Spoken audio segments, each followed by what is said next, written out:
আমাদের কথা পরিষ্কার, এখানে কোনো জাতীয় ঐক্যমত এই বিষয়ে হয়তো হবে না।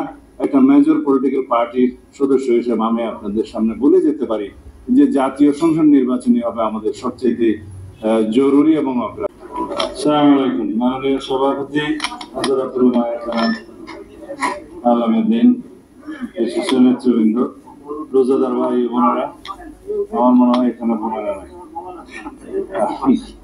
প্রেসের বন্ধুগণ, আসসালামু আলাইকুম ওয়া রাহমাতুল্লাহি ওয়া বারাকাতুহু। খুব দ্রুত বলতে হচ্ছে কারণ আমি সময়টা দেখলাম আর 2 মিনিট বা 3 মিনিট আছে। তো যেহেতু আমাদেরকে সব জায়গায় গেলে একটু বক্তব্য দিতে হয়, ওই হিসাবে ওঠা না হলে বক্তব্য দেওয়ার মতো এই মজলিস না।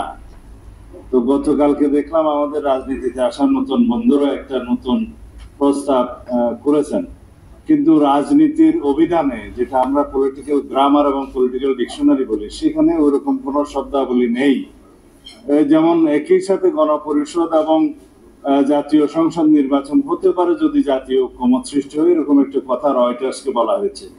কিন্তু যদি আমরা জাতীয় সংসদ চিন্তা করি, জাতীয় সংসদ হচ্ছে মাদার, আর গণপরিষদ হচ্ছে শুধুমাত্র নতুন রাষ্ট্রে একটি সংবিধান প্রণয়নের জন্য একটি ফোরাম। তো সেই ক্ষেত্রে যেখানে জাতীয় সংসদের এখতিয়ারই হচ্ছে A to Z সংবিধান সংশোধন করার এখতিয়ার, তো সেখানে আমরা সংবিধানের ব্যাপক সংশোধনী এনে সেটাকে নতুন সংবিধান বলতে পারি। এটাকে যদি আপনারা মন চায় কেউ সেকেন্ড রিপাবলিক বলতে পারেন, আমাদের তো অসুবিধা নাই।